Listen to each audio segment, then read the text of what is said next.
Hello and welcome to this week's weekly drive. This is where we buckle ourselves in. You're driving and I'm navigating. So listen up, because this week we are going to be talking all about what we're talking about. Let's go and share the screen and let's remind ourselves the art of storytelling. Now, I'm not going to keep this up on the screen the whole time. I'll use it as a stimulus and then we'll get into conversations. So the art of storytelling. So why is it important? Well, if you're writing a book, you need to put story in there. And there's three types of story that you want to be putting in there. You want to be putting in personal story, universal story, and metaphor. And actually, I've been thinking about this a lot. And also, you can create stories out of case studies, because that will absolutely catapult your authority straight away when you can use case studies to make a point that you want to talk about when you're writing a book, when you're writing a post, a blog, whatever it is. So, but most importantly for you, whatever you write to have soul, it must have a personal touch. Universal touch raises your authority magnificently. Your case studies, authority and go-to expert, and metaphors. The human brain loves a metaphor. So if we can use a metaphor, we are building on something that can be hundreds and thousands of years old, because as humans, we love to tell a story. Sometimes we might shroud it in gossip. If you've got a juicy story to tell someone in the workplace or somewhere, or wherever it is amongst your friends, you might say, well, have you heard about? So it's a form of storytelling, isn't it? But the art of storytelling is where we take the unconscious and make it conscious. So we naturally just talk and tell stories every single day. Wait till you hear what happened to me when I went shopping today. Wait till you hear what happened when I get stuck in traffic. So we are naturally storytellers, but we need to learn to tell them in such a way that they engage with your audience, whether it's your reader in a book, it's people, if you're speaking on stage, it doesn't matter, because storytelling is written, it is spoken, it is acted out. So we use storytelling in many, many ways. So let's focus on the art of storytelling in writing, which is easily morphed into speaking, but there is a difference. So let's see what's coming next. So this is very important for us here at Brilliance Publishing, the power of personal narrative. And this is, I love this. This is one of the first tasks that we do. And that's not tasks, experiences. See, I'm changing my own words at the moment. It's our experiences when we unveil the golden thread of your life. And because that golden thread weaves the ups and the downs and it shapes you into the person you are. I'm going to stop sharing for a moment to talk a wee bit about that. So when you understand who you are based on your golden thread, and your golden thread looks at you from birth to today, wherever you are, it looks at what's your first recollection of something that makes you happy. What's the first recollection you have of something that made you sad or jealous, or whatever was a negative experience for you? It can be anything. A negative experience for me, for example, was I get lost as a 5-year-old in a shop. Now, the shop wasn't that big, but as a 5-year-old, it seemed massive. And that made me quite insecure and didn't want my mum to go out of sight. So we look at every little story in your life and we look at the highs and the lows. But I'm going to tell you, the story themselves is not important, not when you want to put it in the book. The story will convey the point that you want to make, and that's what's important. The story conveys the point you want to make. What is important is, what did you learn from that experience? What was the learning? Was it that it wasn't your fault? Was it that I'm more resilient than I thought? Was it that, yes, I can experience true happiness whatever it is. So we look at all that. But the most important thing for me is what's the learning? What have you learned? How? And then here's the gold. Here's absolutely the diamond of it all. How did it impact you, and how are you going to apply that learning, and what drives you in your life? So I know from the hundreds of golden threads I have done with people that you will find purpose. You might know it, but it will be absolutely solidified, it'll be galvanized. And you'll think, gosh, that's why I'm like that. That's why I'm so intent on sharing with people this story, or why people really need to be resilient. Or my big thing in my life is having an I can mindset. Because I was told 101 times I couldn't do this, couldn't do that, couldn't do that, shut up. So when I went back and did all these exercises myself, I have understood myself and why I am the way I am. But it doesn't define me, because what do I do about it? What's the learning, and how do I use that to move forward? And how do I use that learning to help other people? I can's easy, because if I can do it, you can do it. And that goes back to the story about where you've come from, you know.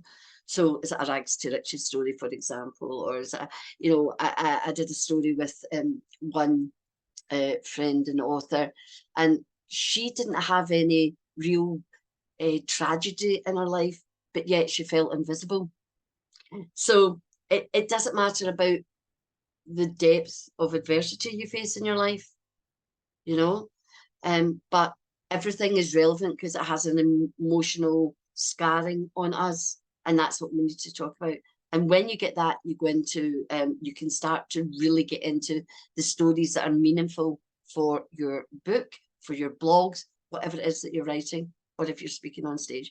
I'm just going to share with you one of the, I've just made this one up for this. I didn't want to show you someone else's that they've done. So we go through the golden thread, but then we look at it in a pictorial way. We look at where the highs and the lows, so here's the positive, here's the depth of despair. That might be somebody died, or you nearly drowned yourself, or something like that, something that really crushed you as a human being. Up here might be a time of, oh, I've put this up here. Well, this is when I started my business. It's really doing well. That's a real high. So you look at, we go through one part of it, and then we look at this for a visual. And actually, what you want in your life is undulating, lovely little ups and downs.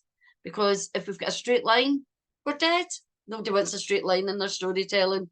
So we want ups and downs, not so much peaks and troughs and highs and lows, but we want some undulation going on. So this is just some of the work that comes out. And often I'm asked, well, what's that got to do with storytelling? What's that got to do with storytelling? Well, actually, it's everything to do with storytelling. Because if you don't know who you are, you don't know your own story, and you don't own it, and you don't stand in its power, no matter what. I've heard so many stories about people who were alcoholics, drug addicts, all sorts of things. They turn their life around. They turn their life around, and then they use all of that to make sure that other people can have success and do the type of thing that they're doing with their life. Because we probably know lots of people who are like that. And what is success? It's that plate of spaghetti. So let's go back to see what else I want to say. I probably want to go back to the PowerPoint, actually. So the other thing in storytelling is you really need to know your audience and who you're speaking to, because that will define the language that you use.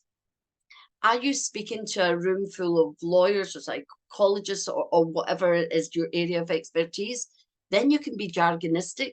But if you're trying to help other people come up with maybe more resilience or be more successful, whatever it is that you are your expert in, then you need to know who that audience is.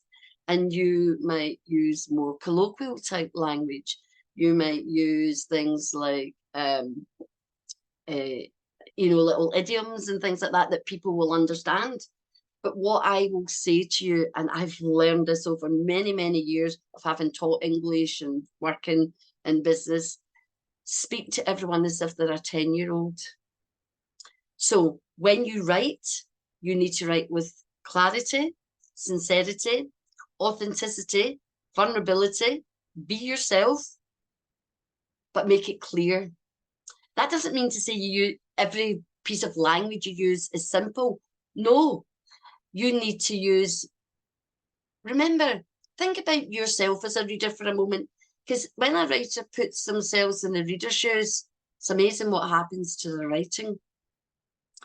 Because although we might be talking about non-fiction, you still need to use some fiction strategies to engage that reader in the first place. So you need to be speaking mainly with the second person, you, because your book should be a conversation with one person. They should pick your book up, be able to read it as if they're getting a one-to-one coaching session, or they're just having that conversation with you. They're important. Your reader is important, because if your reader feels that, you're going to get a review and they're going to tell all their friends, you better buy that book. That was a great book. And it keeps them engaged. You're going to use words that create imagery. Look, we are creators. Creativity is what drives us. It's in the right-hand side of the brain. We need to be opening up that creative aspect. Even if you're in, I don't know, watching paint dry, we can be creative in how we see things. So using imagery in your storytelling is so important, because you're creative in how you craft the writing and the content, but you have to give the reader opportunities to be creative with what you say as well. So you need really quality verbs. And here's what I'm going to say. A thesaurus is your best friend. And we'll come back and do some activities another week where we'll look at using a thesaurus and how every word has its own meaning and has its own place. So if I just say to you, oh, I'm feeling sad today, what does that mean? You're not painting a picture. And how's that going to evoke any imagination in your reader? But if you say, I'm feeling a little melancholy because my dog died, and I apologize if your dog's died. I'm not, but I'm just trying to give you an example of why you might feel melancholy, or so you have to make sure you would go to the word sad, you look it up, you find 10 words, 2 or 3 that you know, 2 or 3 that's like, oh, you like the sound of them, and a couple that is a word that you don't normally use.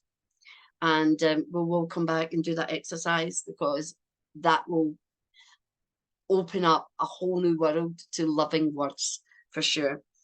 So you need to be persuasive in your language as well. What are you trying to persuade the reader to do? This is influence. This is impact. So these persuasive techniques are not manipulation, because everything comes from a place of love, of value. It comes from a place of wanting to make a difference. And that's what your story will shine through when you are yourself, when you are vulnerable, when you share a little bit of your story. So when you're storytelling, you don't share all of your story. You have to select the story that represents the theme of the chapter that you're writing at that time. So if you're writing about resilience, for example, you would find a time in your life where you were the most resilient, and you use that to springboard the story, to create the engagement, to build rapport, to have that relationship with your audience, with your reader. And then you would go on and be explaining about, well, why was resilience important to you? What did you do? How did you use the learning from that situation? Just like I said about the golden thread. And why are you talking about it to that reader? Why do you want your reader to become more resilient? Sorry, I'm just taking a concept here, but it could be any concept within your field of expertise. And so therefore that really shows that you will get clarity on what it is that you are offering your reader. So with the storytelling, it's really about as I said, the creativity, the engagement, but there's a psychology in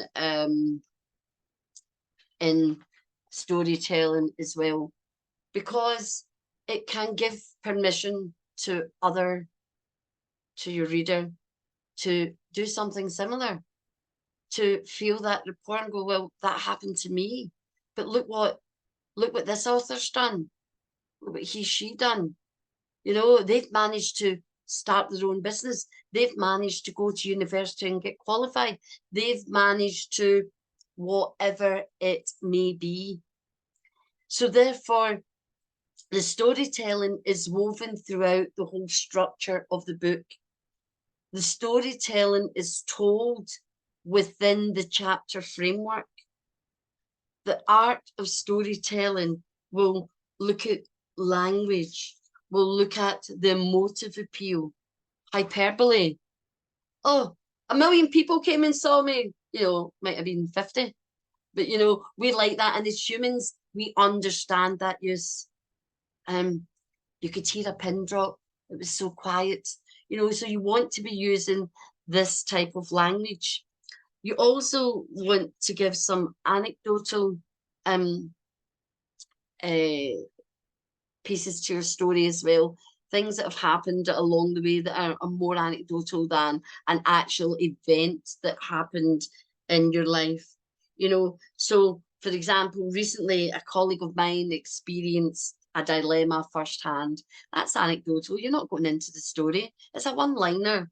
You know, you want to have them. So it opens up, oh, what was that? And maybe that's your area of expertise. So you go in and you explain it further and you help the reader understand. But you're using story to trigger that, because we love story. We love story. But here's the thing. Remember, you're writing a book. You're the authority and you're the expert. So you, along with your story, can make sure you're putting in that expert opinion based on, maybe it's a case study, because we can use case studies. So, and you use universal story. Let me tell you what that is. So you might think of can you think of someone famous at the moment? So let's think of, oh my goodness. Oh, let's think of, everybody's name's going out my head. Let's think of her books on Michelle Obama, right? So her first book's called Becoming, you know?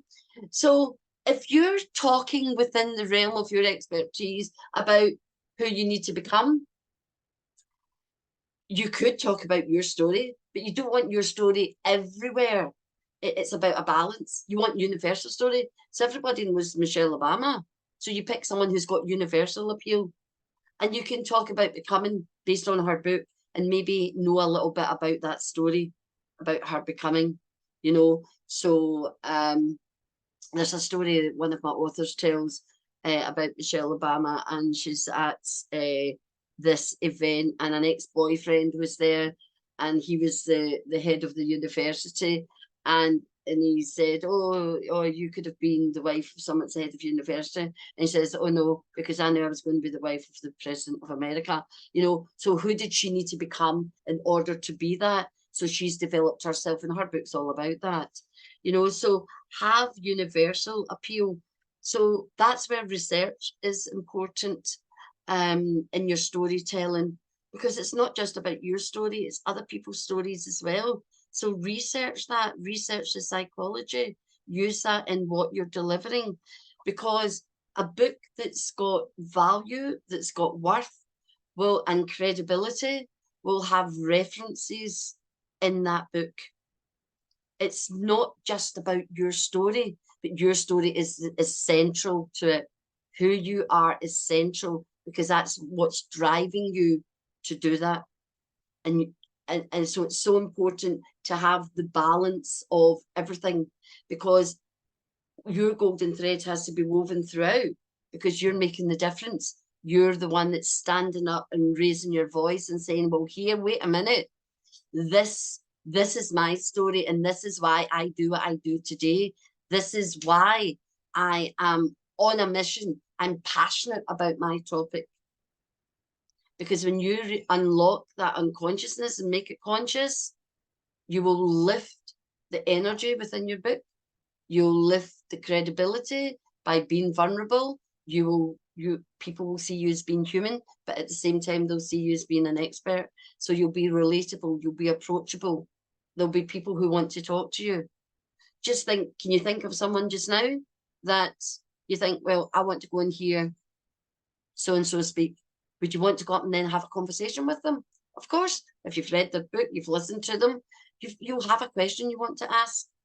You know, that's why I love interviewing people. I love interviewing people who are further along their journey than myself, because it gives me insight into who do I need to become?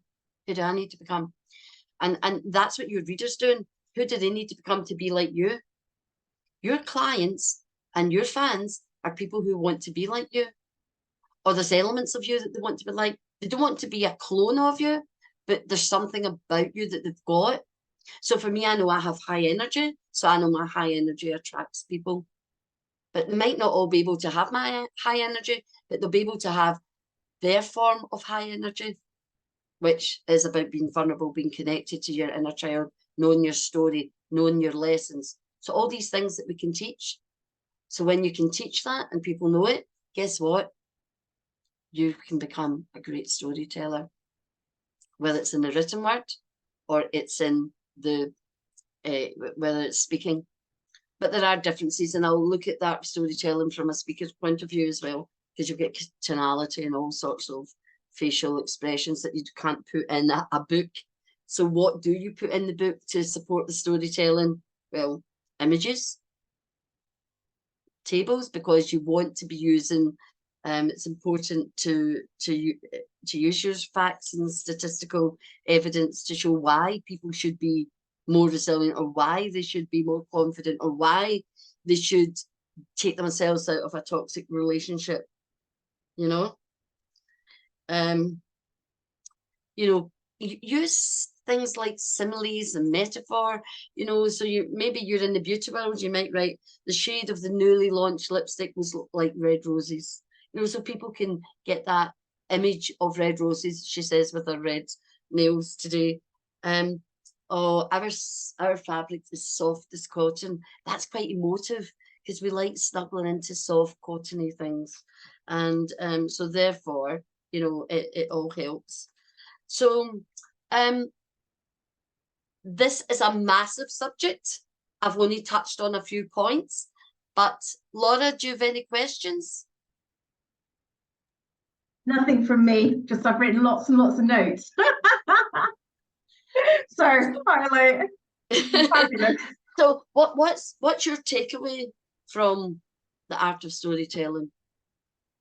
I think it is, well, it's a number, I think it is the golden thread piece for sure. And I think it is metaphors.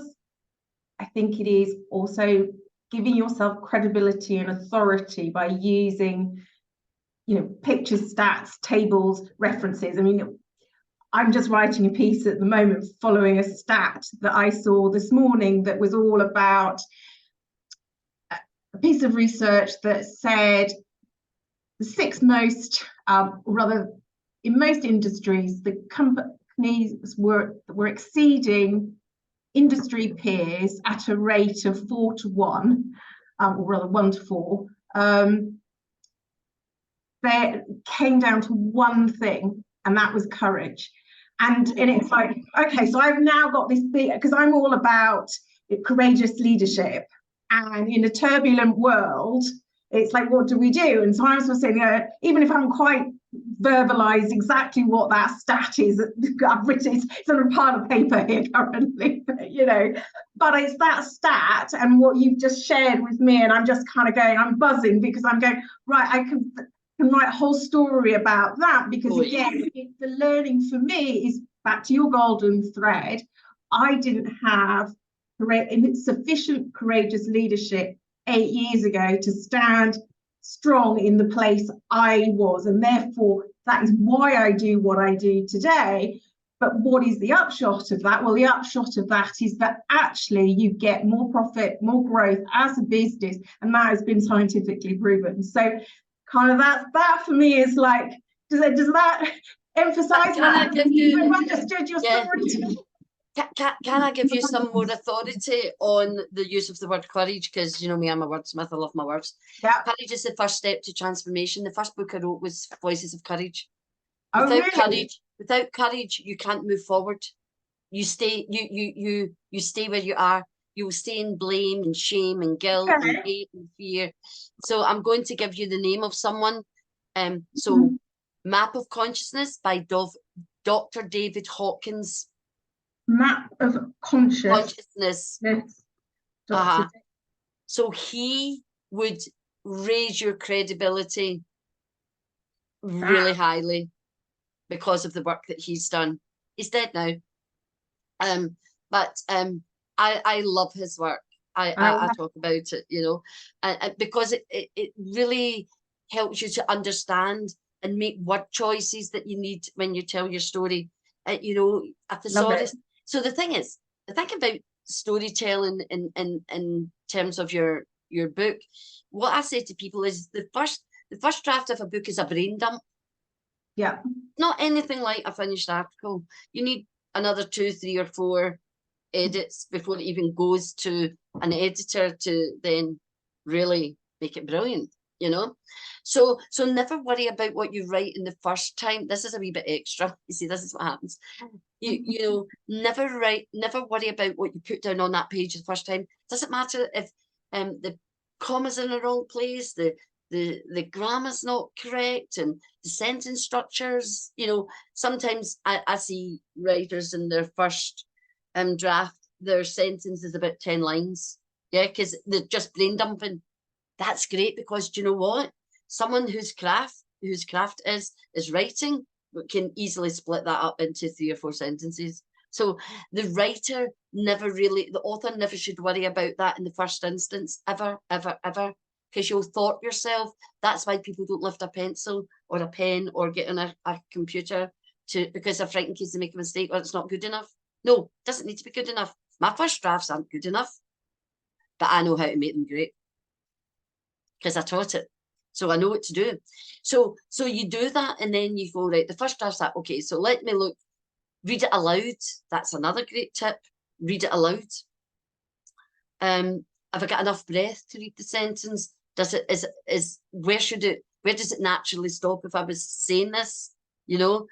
And then, so you would look at the sentence structure and things, you would look for cohesion and flow, and then you would look at the quality of the word choice. So you might say, so I felt happy today. What's that mean? You know, so you start to pick the words that create the imagery. For you, you use it, you spark it, and then you allow the reader to come up with their own imagery and picture of what you're trying to say, and come up with their own idea about the thought that you're presenting to them. You know, that's the example you've given today is phenomenal. And like, you can take one point and you could create a whole chapter of a book around it.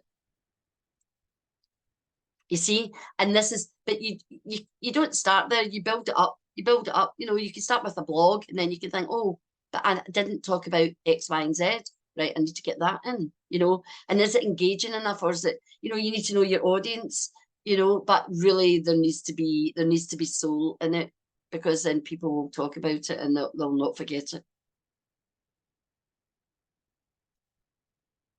And of course, that's my opinion. You know, people, when you read something without soul and then you read something with soul, it's like night and day, you know. So you do that, and as you rightly said, think about how it's impacted on you and what that's meant for you. So you have to give your opinion because you are being the authority, you're being the expert, you know, but make that opinion be based on something. Like, I can give you an opinion about what I said about courage is the first step to transformation. Why have I got that opinion? Because it's based on somebody who's way better than me, a scientist's work, that he's worked on it for 20 years. Boom, you know? And that's one way to raise your own profile. Keep name drop. I know you get a lot of don't name drop, but as a writer in a book, please name drop.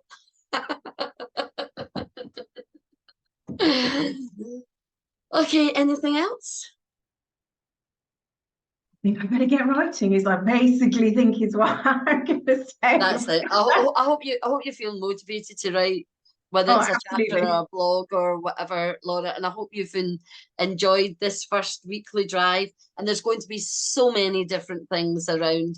It's not just about writing a book. It's so much more than that. And that's why I love what I do, because there's lots of coaching, there's lots of taking you outside of yourself, into leadership, which courageous leadership, brilliant, you know. So you'll start to see how that can formulate is something that is your philosophy, and it's something that you want to be known for when you're no longer here. And that's what a book will do for you. Love it. Absolutely love it. Thank you. Well, everybody, there we go. We've had, you see, please come along, but Laura's just getting a one-on-one here. Fantastic. We didn't get to the nitty-gritty of her piece of writing, but she's fired up, I would say. Got lots of ideas, got lots of tips, and she can go and see how she can put them all together, mix them up in her magic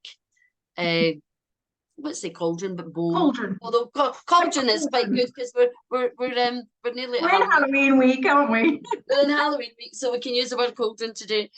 See, it's about what creates an imagery, you know. Do you want to be a witch, or do you want to be, you know, have a crystal bowl or something like that? That creates another imagery. So please be very careful of the words that you use.